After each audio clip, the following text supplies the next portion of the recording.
Hello. It's been a long time since I recorded a video. I wanted to walk through the process for this piece. It's one of my most recent pieces and one of the ones I'm most proud of. And since my methods and my process has changed a lot, I think it would be interesting to talk through what's changed and just what I do in general. I am really horrible at remembering to record my process, so I did use the Clip Studio Paint Timelapse feature that came out with the most recent update. Unfortunately, I still only remembered to record after I was midway through the inking process, so I apologize for that. That's my fault. Sorry that you didn't get to see the sketch process. So actually, this is a redraw of a piece that I did originally in 2015 named Spring. It's of one of my webcomic characters, Ryuko, who is yet to appear, but I'm very excited to introduce in a few chapters.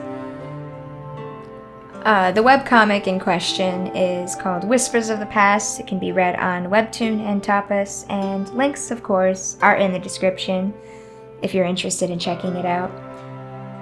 As you can see, I'm actually drawing pretty thin lines. I'm using a relatively soft line art brush just because I'm more comfortable with it.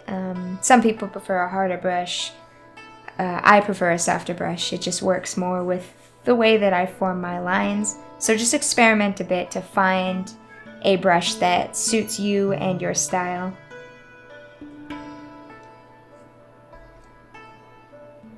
As you can see, I'm just about finishing the line art here, and then I move on to flatting.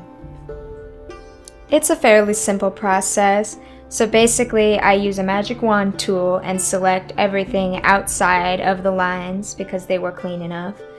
And then I use a clipping mask to make it so that nothing will go into that clipped area.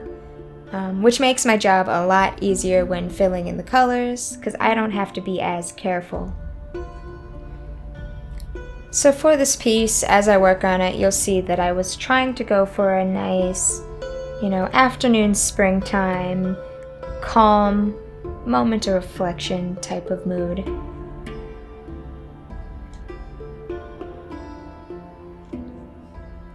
I actually messed around with the colors for the robes way too much. It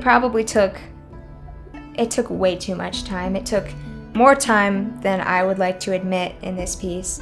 But yeah, I was looking at a photo reference of different Chinese hanfu for inspiration, and I still couldn't really decide until in the end I just went with default colors. This character tends to look really good in purples and blues and whites and just muted, cool tones.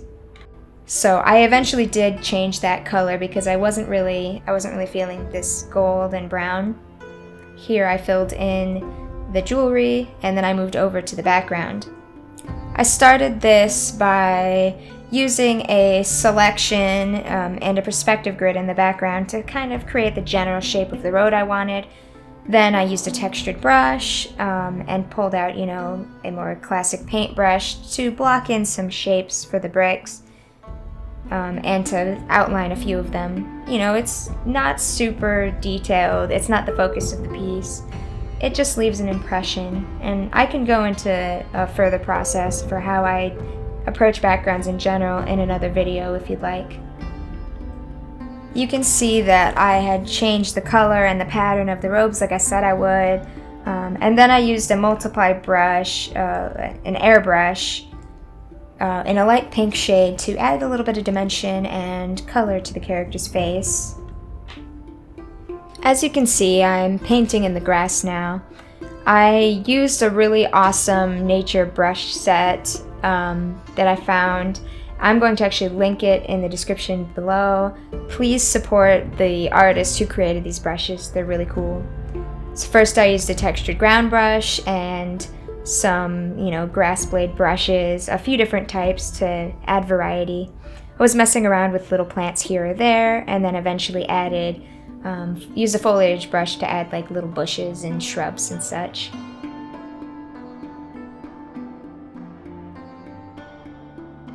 You know, I was adding some rocks, decided to add like a big boulder in the background. Figured it would be made out of the same type of stone as the path. Because this is a man-made garden, I figured, you know, when the time it was built, they would use the same stones. Okay, I'm adding little plants, little flowers here. With a lot of the colors, I just kind of, it's hard to explain, I just pick what speaks to me. And I didn't want to pick a lot of pinks because I knew I was going to be adding cherry blossoms in the foreground and I didn't want to distract from that. So I used mostly like oranges and purples and stuff. Here I'm adding some more like tall patches of grass, you know, some little pebbles, you know, messing around with some leaves. Okay, adding a bit more highlight to that.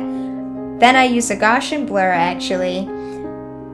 In half of the background so that it gives like an illusion of perspective and depth in the image, as if it's like a camera.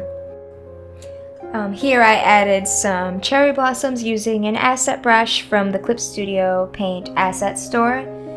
I did have to adjust the colors quite a bit because they just didn't fit the time of day and just the mood, and in general they just looked a little off, which is unfortunate.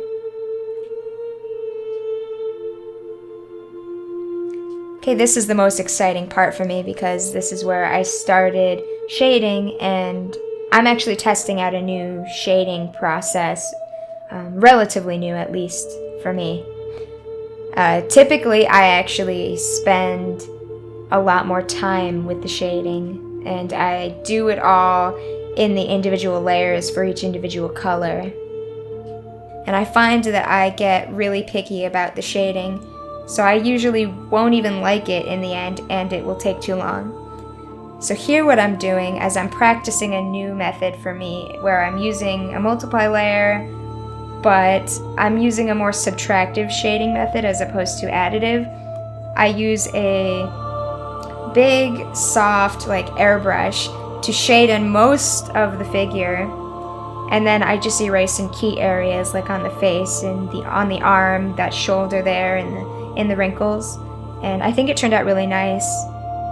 I might do a separate video talking about, you know, learning how to streamline the webcomic process. Then, you know, I did a similar thing to the cherry blossoms to make them look more dimensional. I added some mottled light to the character's face, and in